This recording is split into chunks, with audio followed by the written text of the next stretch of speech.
महावीर शिक्षण संस्थान किशनगढ़ रहनवाल के द्वारा संचालित ऑनलाइन क्लासेज में सभी विद्यार्थियों का स्वागत है। आज हम चर्चा करेंगे कक्षा 10 के जल संसाधन जो चैप्टर है उसमें हीराकुंड परियोजना है, इस परियोजना के ऊपर हम चर्चा करेंगे।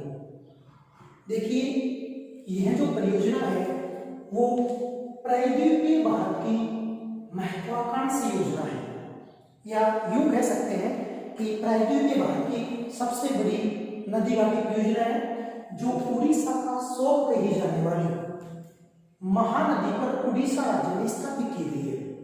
कौन सा राज्य है? भारत का जो उड़ीसा राज्य है, तो उड़ीसा यहाँ पर, तो उड़ीसा का शोक कही जाने वाली महानदी पर है, इसकी स्थापना की गई है। भारत सरकार के द्वारा 68 करोड़ रुपए, लगभग 68,000 करोड़ रुपए, इसके अंतर्गत लगभग 68 करोड़ रुपए की लागत से उड़ीसा राज्य के संबलपुर के 14 किलोमीटर ऊपर, संबलपुर के समीप है, के समीप 14 किलोमीटर ऊपर की ओर महानदी पर हीराकुंड बांध का निर्माण किया गया है। यह विश्व का सबसे लंबा बांध है, जिसकी लंबाई 4,801 मीटर था, 4,801 मीटर है, जिसमें 810 करोड़ घन मीटर जल संचित किया जा सकता है। इसके अलावा टीकरपाड़ा व नराज में भी 2 अन्य बांधों का निर्माण किया गया है। इसके अलावा टीकरपाड़ा और नराज में भी है, वो 2 अन्य बांधों का निर्माण किया गया है। अब मैं मैप की सहायता से, जो भारत का मैप बना हुआ है उसमें अच्छी तरह से आपको समझना है। वो गोल के जो भी चैप्टर हो ज्योग्राफी के, तो बिंदु है, तो बिंदु को आप मैप के द्वारा अच्छी तरह से समझिए। देखिए, यहाँ पे कौन सा राज्य है? छत्तीसगढ़ राज्य है। छत्तीसगढ़ राज्य में यहाँ पर कौन सी पहाड़ियां हैं? बस्तर की पहाड़ियां हैं। कौन सी पहाड़ियां हैं? बस्तर की पहाड़ियां। यहाँ से कौन सी नदी निकलती है? महानदी निकलती है। अमरकंटक की पहाड़ियां भी है यहाँ पर। तो यहाँ से कौन सी नदी प्रवाहित होती है? महानदी प्रवाहित होती है, जो प्रायद्वीपीय भारत की सबसे बड़ी नदी है। प्रायद्वीपीय भारत की क्या है? सबसे बड़ी नदी है। यहां से देखिए नदी प्रवाहित होती हुई है, वो उड़ीसा राज्य में प्रवेश करती है, और उड़ीसा राज्य में देखिए ये नदी है सर्वाधिक बाढ़ है, बाढ़ से प्रभावित क्षेत्र, बाढ़ प्रभावित करती है, मिट्टी का अपरदन करती है, मिट्टी अपरदन करती है, जिसके कारण से देखिए काफी नुकसान होता है। इसलिए इसको क्या कहा जाता है? महानदी को उड़ीसा का शोक कहा जाता है। तो संबलपुर के ऊपर देखिए, यहाँ पे इस स्थान है संबलपुर, यहाँ पे लगाया, तो उसे 14 किलोमीटर ऊपर की कौन सा बांध बनाया गया? हीराकुंड बांध। हीरा महान हीरा महान है, इसकी ट्रिक भी है। तो देखिए, हीराकुंड बांध महान यानी कहां पर है? महानदी पर है, और कहां पर बनाया गया है? उड़ीसा राज्य में बनाया गया है। तो इसका निर्माण यहाँ पर किया गया है। इसके बाद में देखिए, इस बांध की चर्चा करते हैं। तो एशिया महाद्वीप का सबसे बड़ा बांध है, जो हीराकुंड बांध है वो एशिया महाद्वीप का सबसे बड़ा बांध है, साथ ही विश्व का भी सबसे बड़ा बांध माना, लंबा बांध माना जाता है। सबसे क्या है? ये लंबा बांध है, जिसकी लंबाई लगभग कितनी है? 4,801 मीटर है। इसके अलावा देखिए, आगे की ओर चर्चा करते हैं। इस परियोजना का निर्माण 2 चरणों में हुआ है। इस परियोजना का निर्माण कितने चरणों में हुआ है?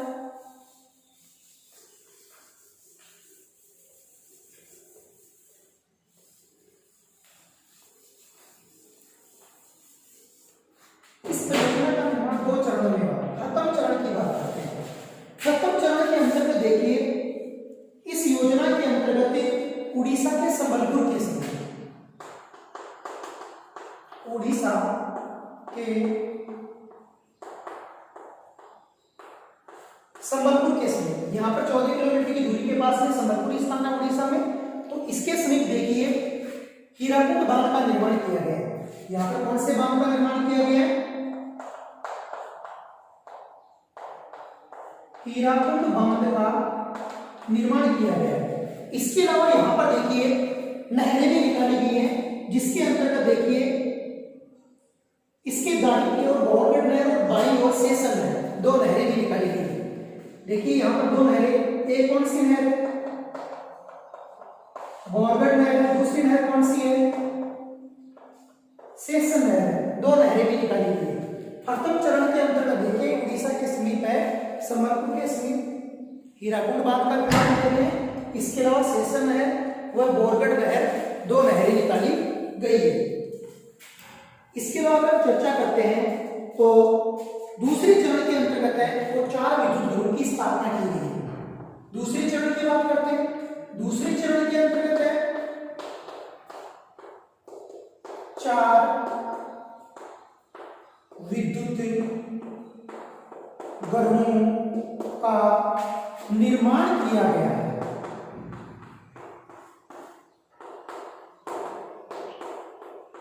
दूसरे चरण के अंतर्गत कितने विद्युत गृहों का निर्माण किया गया है? 4 विद्युत गृहों का निर्माण किया गया है। इसमें जो ये बिल्कुल ध्यान देनी होगी, इसको अच्छी तरह से समझना है कि हीराकुंड बांध से 2 नहरें निकाली गई है। एक नहर कौन सी है? बोरगढ़ नहर है। दूसरी नहर कौन सी है? सेशन नहर है। तो नहर प्रणाली का विकास किया गया, विकसित की गई है, जिनके द्वारा यहाँ पर सिंचाई सुविधा का कार्य किया जाता है, सिंचाई के लिए जल की आपूर्ति की जाती है। जबकि दूसरे चरण के अंतर्गत है वो 4 विद्युत गृहों की स्थापना की गई है। इसके बाद में देखिए हम चर्चा करते हैं ये केंद्र सरकार के द्वारा संचालित बहुउद्देशीय नदी घाटी परियोजनाएं की। अब आपके 10th क्लास के अंतर्गत है वो देखिए राजस्थान में संचालित बहुउद्देशीय नदी घाटी परियोजनाओं की चर्चा करेंगे। तो राजस्थान में बहुउद्देशीय जल परियोजनाएं बात करते हैं। राजस्थान में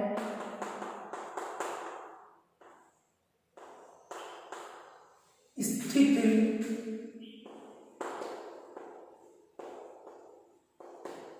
बहुउद्देशीय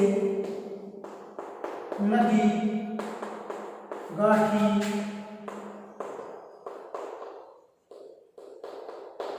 परियोजना, इसके ऊपर हम चर्चा करेंगे। अब देखिए राजस्थान के अंतर्गत अगर हम बात करें तो यहाँ पर जे के जम्मू कश्मीर है। इसके बाद में यहाँ पर कौन सा आता है? पंजाब आता है। पंजाब के अलावा अगर हम यहाँ पर बात करें तो यहाँ पर कौन सा आएगा? ये मैं राजस्थान का मैप बना देता हूँ, वैसे अलग से यहाँ पर एक छोटा मैप बनाता हूँ राजस्थान का, उसमें समझना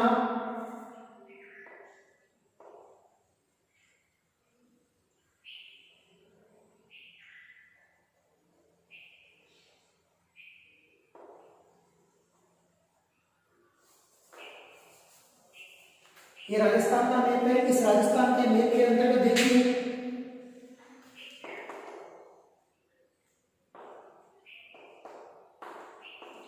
यहां पर बात करते हैं, देखिए यहां पर मध्य प्रदेश है, एमपी के साथ सीमा बनाता है। ये किसके साथ सीमा बनाता है? एमपी के साथ सीमा बनाता है। तो सबसे पहले राजस्थान की जो नदी घाटी परियोजना है उसका नाम है चंबल घाटी परियोजना। पहली परियोजना की बात करेंगे हम, चंबल नदी घाटी परियोजना। आपने 8वीं क्लास में अध्ययन किया था, वो अभी आपने कक्षाओं में अध्ययन किया है चंबल नदी का। थोड़ी इसकी चर्चा कर लेता हूँ चंबल नदी के बारे में। देखिए मध्य प्रदेश में कौन सी पर्वतमाला है? विंध्याचल पर्वतमाला है। तो विंध्याचल पर्वतमाला एक ऐसी पर्वतमाला है जो भारत को 2 भागों में विभाजित करता है। भारत को कितने भागों में विभाजित करता है? बरोबर 2 भागों में बांटता है। जो गिर की पहाड़ियों से गुजरात है, तो यहाँ पर गुजरात है, तो यहाँ से प्रारंभ होती है गिर की पहाड़ियों से, और यहाँ पर सासाराम बिहार तक ये फैली हुई। तो कौन सी पर्वतमाला भारत को 2 भागों में बांटती है? विंध्याचल पर्वतमाला। यहाँ पर विंध्य कगा है। कौन सी कगा है? विंध्य कगा है। तो विंध्याचल पर्वतमाला की जनापाव की पहाड़ी, यहाँ पर कौन सी पहाड़ी है? जनापाव। तो जनापाव की पहाड़ियों से किस नदी का उद्गम होता है? चंबल नदी का उद्गम होता है। और फिर ये नदी देखिए यहां से प्रवाहित होती हुई है, यहां पर देखिए चित्तौड़गढ़ के समीप। कौन सा जिला है यहाँ पर? चित्तौड़गढ़ के समीप है, जो 84गढ़ स्थान है, वहां पर ये नदी प्रवेश करती है। फिर कोटा, बूंदी, यहाँ से झालावाड़, बारा होते हुए, करौली होते हुए, फिर यहाँ पर देखिए धौलपुर के समीप है, जो यहाँ पर इटावा उत्तर प्रदेश है, वहां पर अपना जल उड़ेल देती है। किस नदी में उड़ेलती है? यमुना नदी में अपना जल उड़ेल देती है। इस नदी की लंबाई की बात करें तो राजस्थान में इसकी लंबाई 135 किलोमीटर है, जबकि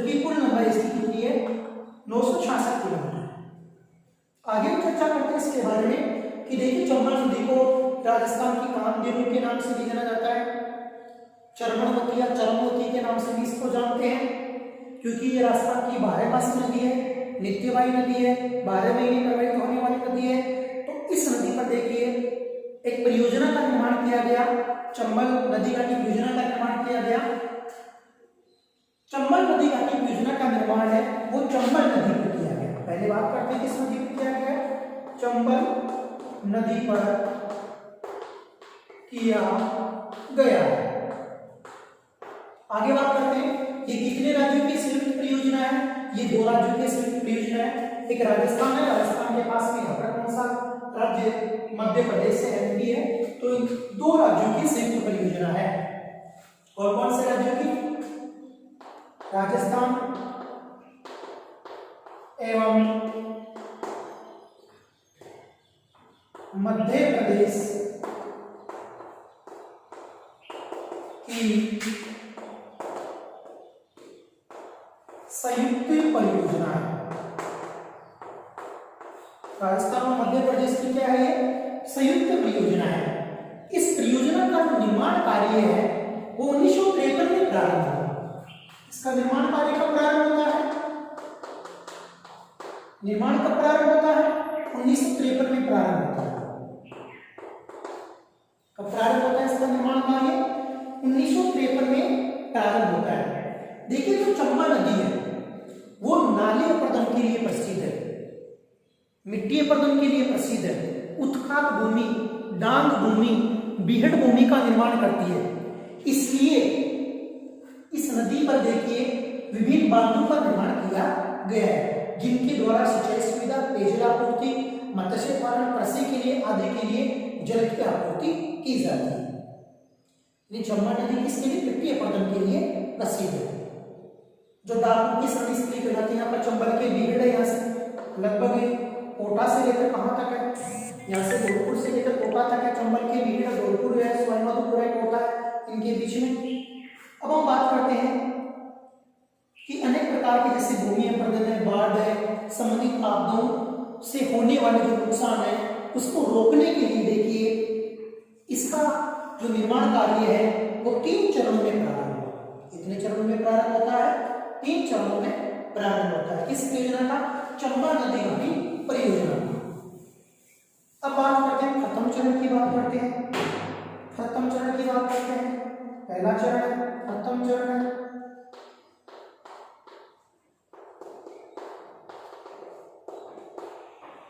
प्रथम चरण की अगर हम बात करें तो देखिए प्रथम चरण के अंतर्गत है मध्य प्रदेश के मंदसौर जिले।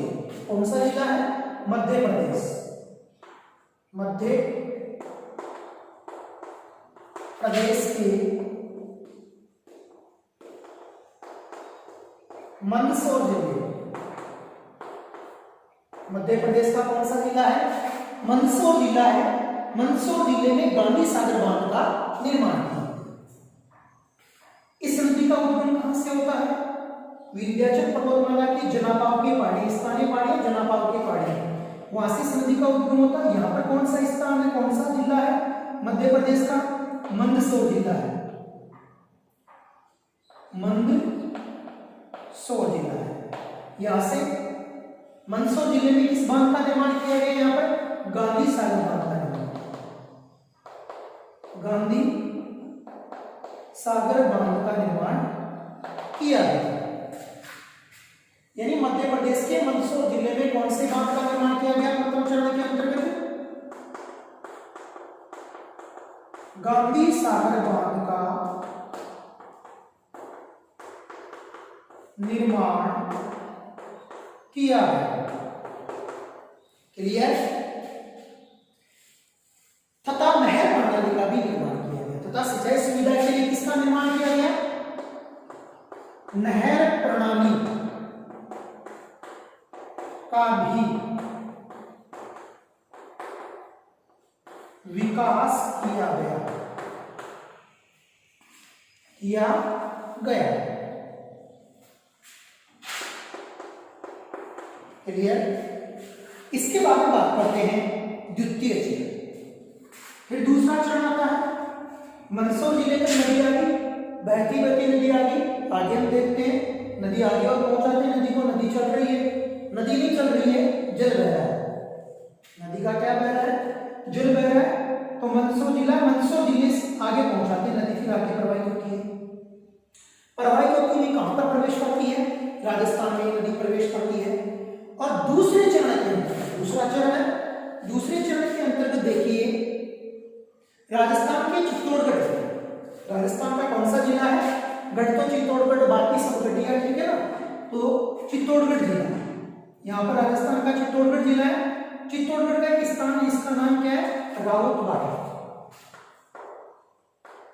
राउतबाटा, गढ़ तो चित्तौड़गढ़, बाकी सब गढ़िया, रानी तो पद्मिनी, बाकी सब विदिया, ठीक है ना। तो यहाँ पर राउतबाटा है, जहां पर परमाणु संयंत्र जो बिजली घर है वो स्थापित किया गया है, स्थापित किया गया है, जहां से बिजली का उत्पादन होता है। तो राउतबाटा नामक स्थान पर देखिए, राजस्थान के चित्तौड़गढ़ जिले में राउतबाटा नामक स्थान पर राणा प्रताप सागर बांध का निर्माण किया गया। राउतबाटा नामक स्थान है, यहाँ पर कौन सा बांध बनाया गया? राणा प्रताप सागर बांध का निर्माण किया गया। दूसरा चरण कंप्लीट हो गया। नहीं, दूसरे चरण के अंतर्गत क्या किया गया है? आपको सेंटेंस पता लिखना है, मैं शॉर्ट में बता रहा हूं, एक्सप्लेन पूरा कर रहा हूं, व्याख्या पूरी कर रहा हूं। तो राजस्थान के देखिए, राजस्थान के चित्तौड़गढ़ जिले में प्रवेश करती है। राजस्थान का कौन सा जिला है? चित्तौड़गढ़ जिला है। चित्तौड़गढ़ जिले में प्रवेश करती है। और चित्तौड़गढ़ जिले का कौन सा स्थान है? राउतबाटा है। राउतबाटा नामक स्थान पर किस बांध का निर्माण किया गया? राणा प्रताप सागर बांध का निर्माण किया गया। राणा प्रताप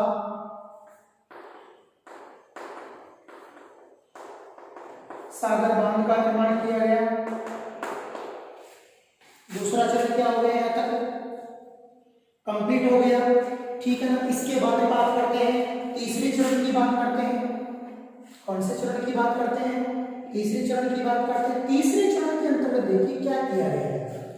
तीसरे चरण में कोटा बूंदी जिले की सीमा, यहाँ पर चित्तौड़गढ़ है, यहाँ पर कोटा आता है, कोटा के जस्ट पास में कौन सा आता है? यहाँ पर बूंदी आता है, ठीक है ना। इसकी सीमा पर ये नदी ऐसे प्रवाहित होती है, फिर यहाँ पर ऐसे प्रवाहित हो रही है। तो कोटा बूंदी की सीमा, कोटा और बूंदी जो जिला है उसकी सीमा पर देखिए जवाहर सागर टिक्कर बांध का निर्माण किया गया है। यहाँ पे कौन से बांध का निर्माण किया गया है? जवाहर सागर पिकअप बांध का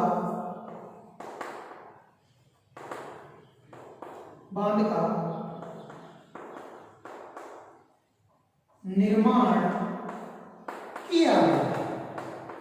क्लियर? जवाहर सागर पिकअप बांध का निर्माण किया गया तथा कोटा में कोटा बैराज बांध का भी निर्माण किया गया है। इसके अलावा देखिए तीसरे चरण के अंदर है कोटा बैराज। कोटा में कौन से बांध का निर्माण किया गया है? कोटा बैराज बांध का निर्माण भी किया गया है। देखिए बैराज किसे कहते हैं? वह बांध जिसके जल का उपयोग केवल सिंचाई सुविधा के लिए किया जाता हो या सिंचाई सुविधा के लिए जल की आपूर्ति के लिए किया जाता हो, तो उसे किसके नाम से जाना जाता है? बैराज के नाम से जाना जाता है। वह बांध जिसके जल का उपयोग केवल सिंचाई सुविधा के लिए किया जाता हो, बैराज के नाम से जाना जाता है। तो वह बांध कौन सा है? कोटा बैराज है। अर्थात उसके लास्ट में क्या लगता है? अंत में क्या लगता है? बैराज शब्द लगता है। राजस्थान में इसके अलावा यहाँ पर देखिए छोटी छोटी नहर प्रणालियां हैं, उनका भी विकास किया गया है। ये क्लियर हो गया? यहाँ तक 3 चरण कंप्लीट हो गए। मैप में अच्छी तरह से देख सकते हैं, जनकगांव की पहाड़ी से निकलती है, मध्य प्रदेश का मंदसौर जिला है। यहाँ पर गांधी सागर बांध। फिर दूसरे चरण के अंतर्गत कौन सा है? यहाँ पर देखिए राणा प्रताप सागर बांध राउतबाटा के समीप चित्तौड़गढ़ जिले में। इसके बाद में कोटा बूंदी की सीमा पर है वो जवाहर सागर पिकअप बांध। इसके अलावा देखिए एक और बांध कोटा में केवल सिंचाई सुविधा के लिए जल का उपयोग करने के लिए कोटा बैराज बांध का निर्माण किया गया है। फिर ये नदी आगे प्रवाहित होती हुई है और एटावा के समीप उत्तर प्रदेश में स्थान है, एटावा के समीप वहां पर यमुना नदी में अपना क्या करती है, जल उड़ेल देती। तो उसकी क्या है, सहायक नदी है। यहां तक क्लियर हो गया। इसके बाद में हम चर्चा करेंगे अगली परियोजना के बारे में। साथ ही साथ देखिए इस परियोजना का प्रमुख उद्देश्य क्या है। जो चंबल नदी घाटी परियोजना है इसका प्रमुख उद्देश्य क्या है, एक उद्देश्य की आप याद रखें कि इस परियोजना का उद्देश्य क्या है।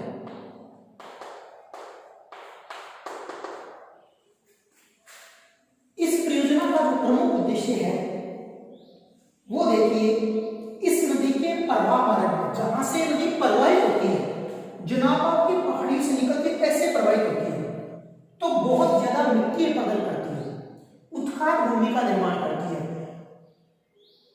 डांग भूमि का निर्माण करती है। इस क्षेत्र को डांग भूमि, उत्खात भूमि या डाकों की सभी के नाम से भी जाना जाता है, अर्थात उबड़ खाबड़ क्षेत्र का निर्माण करती है।